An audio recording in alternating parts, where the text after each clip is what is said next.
আমরা মুসলমানের বাচ্চারা যুগের পর যুগ থেকে শুনে আসছি বিড়ি খাওয়া যায় না। অধিকাংশ মুরব্বীরা বিড়ির সাথে সম্পর্ক আছে কি না বলেন? আছে।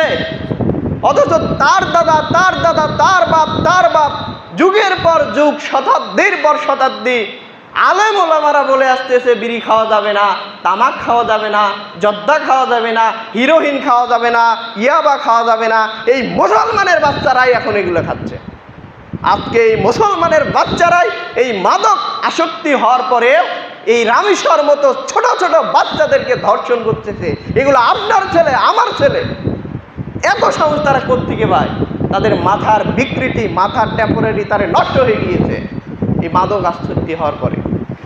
অথচ যুগের পর যুগ তারা শুনে আসলো মদ হারাম, জুয়া হারাম, লটারি হারাম, নেশাদার দ্রব্য হারাম। অথচ আমাদের যুবকেরা, আমাদের বৃদ্ধরা, আমাদের বাবার বয়সে যারা রয়েছে তারা এই মদের সাথে, এই নেশাদার দ্রব্যের সাথে সম্পৃক্ত। নাকি শুনেন নাই আপনারা? আপনাদের কাছে বার্তাবাহক আসে নাই? আলেম ওলামার লেকচার শুনেন না? শুনেন তো। আজকে মোবাইল হাতে নিলেই কত রকমের ওয়াজ যে আমাদের সামনে চলে আসে। এই ওয়াজ শুনে আমরা কতটুকু আমরা নিজেকে পরিশোধন করতে পারছি, কতটুকু আমরা নিজেরা চেঞ্জ করতে পারছি একবার বলেন? যুগের পর যুগ থেকে শুনে আসতেছেন সুদ খাওয়া যাবে না। প্রত্যেকটা মানুষ এই সুদের সাথে সম্পৃক্ত। আর সুদের 73টি গুনাহ রয়েছে। সর্বনিম্ন যে গুনাহটা, এটা আপন মায়ের সাথে জেনা করা। আপনি এই গুনাহকেও নিজের ব্যক্তিত্বের সাথে মানিয়ে চলতেছেন। আপনাকে দিক শতদিক যে এই জেনা, ব্যভিচার, এই সুদ, ঘুষ আমাদের সমাজের রহরহ আছে না? আছে না?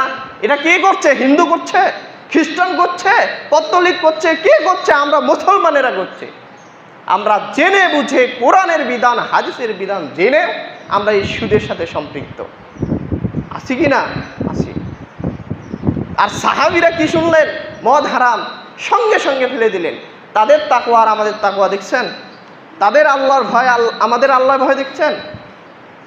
আপনার বয়স 80-90 বছর হয়ে গেছে, দাড়ি পেকে গিয়েছে, চুল পেকে গিয়েছে, এখনও নেশাদার দ্রব্য ছাড়তে পারেন না। তার মানে আপনাকে বলতে হয় আপনি আল্লাহকে চিনতে পারেন নাই, আল্লাহর ভয় আপনার ভিতরে নাই। যদি আল্লাহর ভয়, তাকওয়া আল্লাহর আপনার ভিতরে থাকতো, যখনই কোনো আলেম, মুহাদ্দিস, মুহাক্কিক তথ্য দিত, ওই অনুযায়ী আপনি আপনার সার্বিক জীবন পরিবর্তন করতেন কি না? করতেন।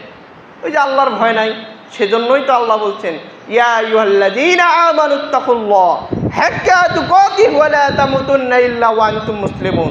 এই ইমানদারগণ, তোমরা কি করো? আল্লাহকে ভয় করো। আমরা ভয় করি না বিধায় এই কাজগুলো করছি। সুদ খাচ্ছি, ঘুষ খাচ্ছি, বেহায়াপনা করছি, জিনা করছি, ব্যভিচার করছি, এই আল্লাহকে ভয় না করার কারণে।